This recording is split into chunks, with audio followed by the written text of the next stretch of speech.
की रहने वाली मीरा अपनी प्यारी दोस्त सुमन की शादी के लिए उत्तर प्रदेश के एक छोटे से शहर आई हुई है। अरे यार, ये सुमन कहाँ रह गई? अरे सुमन, मैं यहाँ हूँ। हाँ मीरा, मैंने तुम्हें देख लिया। यहाँ लेफ्ट साइड में देख, मैं यहाँ हूँ। ओह मीरा, तुम्हें देखकर बहुत खुशी हुई। आने में कोई तकलीफ तो नहीं हुई ना? ना, कोई तकलीफ नहीं हुई। और मेरी दोस्त की शादी है, कैसे नहीं आती? शादी की ढेर सारी बधाई तुम्हें। यकीन नहीं होता कि मेरी बचपन की दोस्त अब दुल्हन बनने जा रही है। रेलवे स्टेशन पर सुमन और मीरा का गर्मजोशी से मिलन होता है। सालों बाद अपनी जिगरी दोस्त से मिलकर दोनों बहुत खुश होती हैं। सुमन मीरा को अपने घर ले जाती है, जहां शादी की तैयारियां जोरों पर चल रही होती हैं। घर के आंगन में हल्दी की रस्म के लिए रंगीन पंडाल सजा हुआ है, जहां औरतें पारंपरिक गीत गा रही हैं। शाम को मेहंदी की रस्म होती है। घर की महिलाएं और लड़कियां एक साथ बैठकर ढोलक की थाप पर नाचती गाती हैं। तभी सुमन उसे खींचकर स्टेज पर ले जाती है और दोनों मिलकर नाचने लगती हैं। नाचते नाचते स्टेज पर एक लड़का चढ़ जाता है, जो थोड़ा आवारा और बदमाश टाइप का लग रहा था। वो मीरा के साथ जबरदस्ती नाचने लगता है और उसके साथ बदतमीजी करता है। मीरा को बहुत गुस्सा आता है और वो उस लड़के को, जिसका नाम राकेश था, एक थप्पड़ मार देती है। इससे सारा माहौल खराब हो जाता है। मीरा रोने लगती है और अपने कमरे में चली जाती है और सुमन भी उसके पीछे पीछे कमरे में जाती है। कमरे में मीरा सुमन से पूछती है, ये कौन था यार? अरे यार मीरा, ये मेरे होने वाले पति का छोटा भाई है और ये दोनों बहुत बड़े नेता और विधायक के बेटे हैं। क्या? जब तुझे पता है कि ये लोग ठीक नहीं है, तो तू इनसे शादी क्यों कर रही है? तू इनके यहाँ रिश्ता क्यों जोड़ रही है? नहीं यार, ऐसा नहीं है। उसका बड़ा भाई राहुल विदेश में पढ़ता है और उसकी अच्छी नौकरी है। हम दोनों कॉलेज में मिले थे और तभी प्यार हो गया था। पर ये छोटा वाला ना, ये अपने पापा के साथ रहकर बिल्कुल उनकी तरह हो गया है। उसने बहुत सारे गलत काम किए हैं, 2 बार जेल भी जा चुका है। पूरा गांव इनसे डरता है।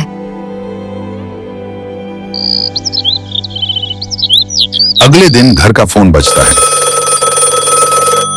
सुमन फोन उठाती है। दूसरी तरफ से मीरा के पापा अपनी बेटी के बारे में पूछते हैं। हेलो सुमन, मीरा कहाँ है? सुमन मीरा को आवाज देती है और मीरा फोन उठाती है। दूसरी तरफ से उसके पापा उसे जन्मदिन की बधाई देते हैं। मेरी बच्ची, जन्मदिन मुबारक हो। मैंने तेरे लिए गिफ्ट भेजा है। मीरा के पापा एक बड़े साइंटिस्ट हैं और प्रधानमंत्री के लिए नई नई टेक्नोलॉजी पर काम करते हैं।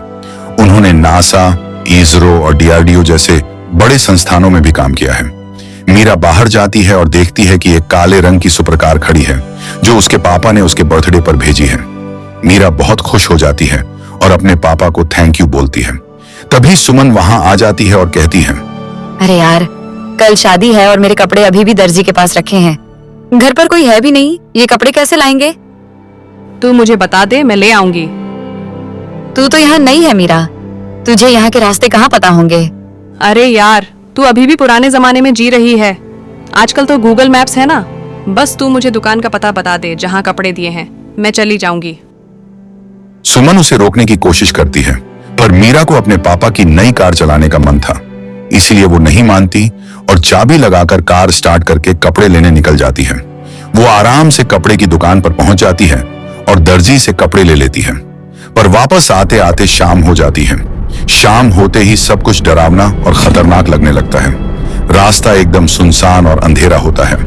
तभी अचानक एक काले रंग की जीप वहां आ जाती है, जिसमें कुछ गुंडे बैठे होते हैं। उनके हाथ में चाकू, छुरा और भी बहुत कुछ था। उस जीप में वही राकेश बैठा होता है, जिसको मीरा ने थप्पड़ मारा था। वो अपनी बेइज्जती का बदला लेना चाहता था। राकेश अपनी जीप मीरा की कार के ठीक सामने खड़ी कर देता है और मीरा को बाहर आने को कहता है। जब मीरा बाहर नहीं आती तो उसके गुंडे उसकी गाड़ी पर हमला कर देते हैं, शीशे तोड़ने की कोशिश करते हैं, पर मीरा की गाड़ी बहुत मजबूत थी, इसलिए शीशे नहीं टूटते। मीरा जल्दी से गाड़ी पीछे करती है और फिर तेजी से आगे बढ़ाती है। तभी अचानक उसकी गाड़ी एक लकड़ी के टुकड़े से टकराकर खाई में गिर जाती है। खाई ज्यादा गहरी नहीं थी, इसलिए मीरा को ज्यादा चोट नहीं आती, पर कुछ गड़बड़ी की वजह से गाड़ी का दरवाजा अपने आप खुल जाता है। राकेश और उसके गुंडे इसका फायदा उठाते हैं और मीरा को खींचकर बाहर निकाल लेते हैं। वे उसके साथ बदतमीजी करने लगते हैं, उसे मारने पीटने लगते हैं। राकेश गुस्से में कहता है, थप्पड़ का बदला सिर्फ थप्पड़ से नहीं लूंगा, मुझे और भी बहुत कुछ चाहिए तुझसे। जब वे उसके साथ बुरा बर्ताव कर रहे होते हैं तभी अचानक गाड़ी का सिस्टम चालू हो जाता है। गाड़ी से एक आवाज आती है, हेलो वर्ल्ड, सिस्टम एक्टिवेटिंग। गाड़ी अपने आप सीधी खड़ी हो जाती है और उसमें से एक ड्रोन निकलता है जो उनके गुंडों पर गोलियां बरसाना शुरू कर देता है।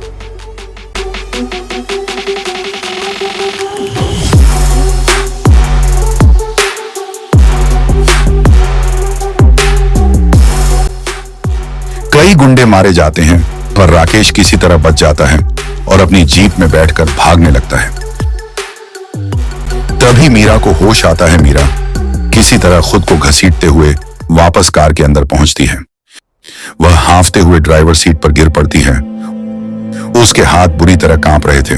तभी अचानक कार के स्पीकर से एक शांत आवाज आती है, हेलो मैम, क्या आप ठीक हैं? मैं एडम हूं, आपका वॉइस असिस्टेंट। मुझे आपकी सुरक्षा के लिए बनाया गया है। Voice assistant? क्या हर नई कार में ऐसा होता है? एडम कहता है, यह एक विशेष रूप से अनुकूलित प्रणाली है। अनुकूलित? इसका मतलब है कि इसे खास तौर पर आपकी जरूरतों को ध्यान में रखकर बनाया गया है। मीरा को यह सब बहुत अजीब लग रहा था। वह एक बोलने वाली कार में बैठी थी जो उसे निर्देश दे रही थी। मतलब तुम क्या सच में एक कंप्यूटर हो? मैं भावनाओं को महसूस नहीं कर सकता, लेकिन मैं तार्किक रूप से सोच सकता हूं और प्रतिक्रिया दे सकता हूं। भावनाएं महसूस नहीं कर सकते तो तुम्हें डर नहीं लगता कि वो लोग हमारा पीछा कर रहे हैं? डर एक जैविक प्रतिक्रिया है मीरा। मेरे पास वह क्षमता नहीं है, लेकिन मैं आपके खतरे को समझता हूं और आपको सुरक्षित रखने के लिए हर संभव प्रयास करूंगा। अब कृपया दाहिनी ओर मुड़ें। मीरा बिना कुछ कहे दाहिनी ओर मुड़ जाती है। थोड़ी देर चुप्पी रहती है, फिर मीरा पूछती है, और तुम क्या क्या कर सकते हो? मैं नेविगेशन में सहायता कर सकता हूं, वाहन के सिस्टम को नियंत्रित कर सकता हूं और यदि आवश्यक हो तो सुरक्षा प्रोटोकॉल सक्रिय कर सकता हूं। इस अजीब और गरीब स्थिति और इस शांत वॉइस असिस्टेंट के बारे में सोचती हुई थोड़ी देर बाद वह कहती है, मेरा नाम मीरा है और मैं एक वैज्ञानिक की बेटी हूं। मेरे पिताजी प्रधानमंत्री के लिए सुरक्षा तकनीक पर काम करते हैं। एडम कहता है, यह जानकर अच्छा लगा मीरा। अब कृपया गति बढ़ाइए, वे करीब आ रहे हैं। इस बातचीत के दौरान मीरा धीरे धीरे एडम की शांत और तार्किक प्रकृति को समझने लगती है और एडम भी मीरा के डर और अनिश्चितता को महसूस करता है। तभी अचानक गुंडों से भरी दो बड़े बड़े ट्रक अचानक मीरा की कार के सामने आकर खड़े हो जाते हैं। लगभग 40 से 50 हथियारबंद गुंडे ट्रकों से तेजी से बाहर निकलते हैं। वे गुस्से से चिल्लाते हुए मीरा की गाड़ी की तरफ बढ़ते हैं। राकेश, जिसके चेहरे पर पिछली रात के थप्पड़ की लालिमा अभी भी ताजा थी, सबसे आगे खड़ा होकर जोर से दहाड़ता है, आज तो तुझे जिंदा नहीं छोड़ूंगा। गुंडे लाठियों और बंदूकों से मीरा की बुलेट प्रूफ कार पर ताबड़तोड़ हमला करना शुरू कर देते हैं।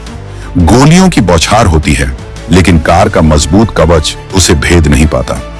मीरा अंदर बैठी डर से कांप रही होती है, लेकिन एडम की शांत आवाज उसे थोड़ा सहारा देती है। तभी राकेश एक बड़ी सी मशीन लेकर आता है।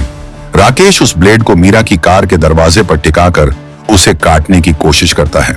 चिंगारियां उड़ती हैं और धातु के घिसने की भयानक आवाज आती है, लेकिन कार का दरवाजा अभी भी मजबूती से टिका रहता है। एडम की आवाज मीरा के कानों में गूंजती है, मैम, आपको जल्दी फैसला लेना होगा। आपको कहना है एक्टिवेट फॉर बैटल और मैं आपको हथियार के ऑप्शंस दिखाना शुरू कर दूंगा। जल्दी करें मैम, मैं ज्यादा देर तक रोक नहीं सकता। मीरा की सांसें तेज चल रही होती हैं। बाहर का मंजर भयानक था। राकेश और उसके गुंडे हर तरफ से उसकी कार को घेर चुके थे और उसे तोड़ने की हर मुमकिन कोशिश कर रहे थे। उसे अपनी जान बचाने का कोई और रास्ता नहीं दिख रहा था। वह डर और हताशा के बीच जोर से चिल्लाती है, ओके, एक्टिवेट। तुरंत ही कार के डैशबोर्ड पर कुछ ऑप्शंस चमकने लगते हैं।